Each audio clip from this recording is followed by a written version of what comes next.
Udara pengap markas kepolisian terasa menekan. Polwan Ayu, dengan raut wajah tenang namun mata tajam, meneliti laporan kehilangan Dita, seorang gadis remaja biasa. Ada kerutan samar di dahinya, sebuah kejanggalan kecil dalam narasi yang terlalu sempurna mengusik nalurinya. Ayu mendekatkan foto Dita, membandingkannya dengan deskripsi di laporan. Perhatiannya tertuju pada detail latar belakang, sebuah pot bunga aneh yang seharusnya tak ada di rumah korban.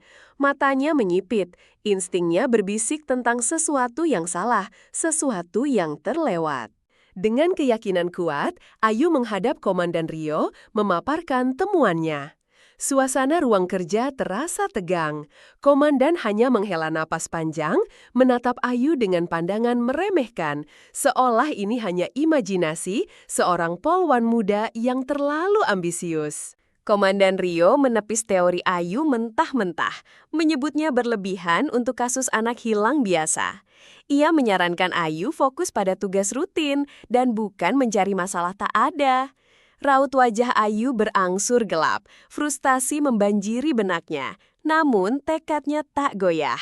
Meskipun dilarang, Ayu diam-diam melanjutkan penyelidikan. Ia mendatangi rumah Dita di waktu senggangnya.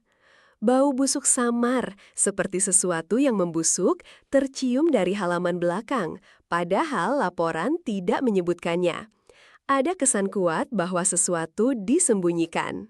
Ayu menemukan sebuah buku harian Dita yang tersembunyi rapi. Tulisan tangannya menceritakan ketakutan aneh pada sosok misterius yang sering datang diam-diam. Rasa keadilan dalam diri Ayu bergolak kuat. Dorongan moral mendorongnya untuk menggali lebih dalam, melampaui batas kewajibannya. Ia mencoba mendekati tetangga Dita, seorang wanita tua yang tampak gelisah. Wanita itu menghindari tatapan Ayu, gesturnya kaku dan terpaksa. Ketakutan jelas terpancar dari sorot matanya, menguatkan keyakinan Ayu bahwa ada ancaman di balik kesunyian yang mencekam ini. Ayu kembali ke kantor, mencoba mencocokkan informasi dari buku harian Dita dengan catatan kasus lama.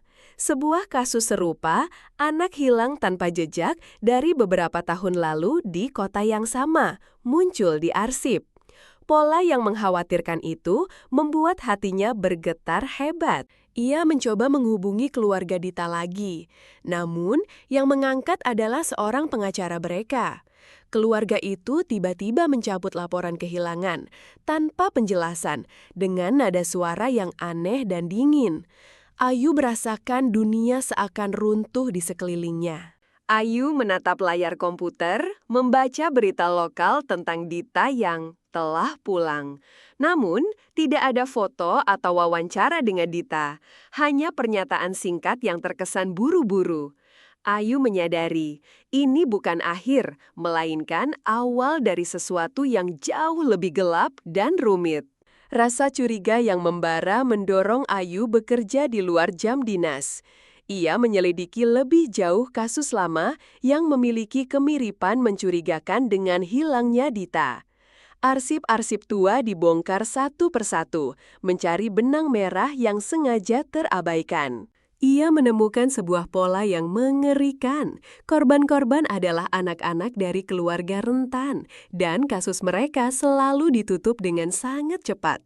Sebuah nama pejabat tinggi kota bahkan disebut dalam laporan awal salah satu kasus lama. Jantung Ayu berdetak kencang, teror merayapi. Diam-diam, Ayu menyusup ke ruang arsip khusus, mencari berkas kasus yang melibatkan pejabat itu. Ia menemukan dokumen penting yang hilang, seolah sengaja disingkirkan dari catatan resmi. Ketegangan memenuhi udara, Ayu merasa diawasi setiap geraknya. Saat Ayu hendak meninggalkan kantor, sebuah pesan anonim masuk ke ponselnya. Sebuah ancaman samar yang menyebutkan anggota keluarganya secara spesifik. Nafas Ayu tercekat di tenggorokan, rasa takut menjalar ke seluruh tubuhnya. Ia tahu dia telah terlalu jauh, melampaui batas aman. Rumah Ayu dibobol. Tidak ada barang berharga yang hilang, tetapi barang-barang pribadinya sengaja diacak-acak. Sebuah pesan peringatan yang jelas dan mengerikan. Ayu berdiri di ambang pintu, bingung dan marah bercampur menjadi satu. Siapa yang tahu ia menyelidiki? Di kantor, Ayu mulai memperhatikan setiap gerak-gerik rekan-rekannya. Setiap tatapan, setiap bisikan terasa mencurigakan dan penuh arti tersembunyi.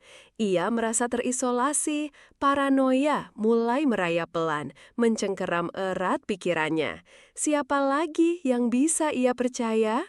Ia mencoba mendekati rekannya yang paling senior, Pak Bowo, yang selama ini tampak simpatik padanya. Ayu mencoba menceritakan kejanggalan yang ia temukan. Namun, Pak Bowo hanya menatapnya dengan pandangan kosong, menyuruhnya berhati-hati tanpa menawarkan bantuan. Ayu menelusuri jejak digital dan jaringan sosial. Ia menemukan koneksi antara keluarga korban Dita dan sebuah yayasan amal yang dikelola oleh istri pejabat tinggi itu. Sebuah motif gelap yang melibatkan manipulasi dan eksploitasi mulai terlihat jelas menguak sisi busuk dunia ini. Pada suatu malam, Ayu membuntuti Pak Bowo. Ia melihat Pak Bowo bertemu diam-diam dengan seorang pria yang dikenalnya sebagai tangan kanan pejabat yang dicurigai. Hati Ayu hancur berkeping-keping. Orang yang ia percaya, yang ia jadikan sandaran, ternyata bagian dari masalah besar ini. Ayu duduk sendiri di dalam mobilnya yang terparkir di jalan sepi yang gelap. Langit malam yang pekat mencerminkan kekacauan di dalam pikirannya. Ia menyadari kasus ini bukan hanya tentang keadilan semata, tetapi juga tentang kelangsungan hidupnya sendiri dan batas moralnya. Polwan Ayu mengumpulkan semua bukti yang telah ia dapatkan, bekerja tanpa lelah di sebuah tempat tersembunyi yang aman. Foto-foto, dokumen, rekaman suara samar, semua tersusun rapi. Tekanan pada kepalanya tak tertahankan, namun semangatnya untuk kebenaran tak padam. Ia menyusun kronologi, sebuah jaringan perdagangan manusia yang berkedok yayasan amal, menyasar keluarga miskin yang rentan, dikoordinir langsung oleh pejabat tinggi kota. Dita dan korban lain hanyalah pion tak berdaya dalam skema keji dan tak bermoral ini. Ayu akhirnya menghadapi Pak Bowo, menuntut penjelasan tuntas. Raut wajah Pak Bowo menunjukkan penyesalan mendalam. Ia terjebak hutang dan ancaman yang tak bisa ditolaknya. Ia menyerahkan Ayu informasi vital terakhir, sebuah bentuk penebusan penyesalan. Dengan bukti-bukti yang telah terkumpul secara solid, Ayu mencoba menghubungi media terpercaya dan lembaga swadaya masyarakat LSM independen. Ia tahu institusinya tidak akan melindunginya, jadi ia mencari jalur di luar sistem yang sudah terlalu rusak. Berita tentang skandal itu meledak, mengguncang seluruh kota. Publik marah besar, menuntut keadilan. Pejabat tinggi itu akhirnya ditangkap dan ditahan. Rasa lega membanjiri Ayu, namun itu hanya sesaat, seperti tetesan air di tengah lautan luas permasalahan. Namun, harga yang mahal harus dibayar. Ayu diinterogasi secara internal, dituduh melanggar prosedur dan membocorkan rahasia. Rekan-rekan kerjanya menatapnya dengan permusuhan dan kecurigaan. Reputasinya di kepolisian hancur lebur, dianggap pembangkang. Keluarganya menerima teror dan tekanan sosial yang hebat. Mereka meminta Ayu berhenti dari pekerjaannya, putus asa dengan pilihan hidupnya yang berisiko. Ayu merasa kehilangan segalanya, air mata tak terbendung membasahi pipinya yang lelah. Dengan hati yang hancur, Ayu mengajukan pengunduran diri dari kepolisian. Ia berjalan keluar dari markas dengan seragam terakhirnya. Kepalanya tegak, namun batinnya remuk. Langit mendung seolah ikut merasakan kehilangannya yang tak terhingga. Beberapa bulan kemudian, Dita ditemukan selamat di sebuah penampungan rahasia. Publik memuji tindakan berani Ayu. Ia menerima penghargaan dari LSM, sebuah momen pengakuan sunyi yang terasa gitir. Kemenangan ini, meski nyata, terasa sangat pahit. Ayu berdiri di tepi danau yang tenang, menatap pantulan dirinya yang samar. Ia telah membuktikan kebenaran, namun kehilangan sebagian besar jiwanya dalam proses itu. Luka masa lalu menyatu dengan luka baru yang dalam. Meskipun begitu, ada ketenangan baru dalam sorot matanya yang lelah, sebuah resolusi diam.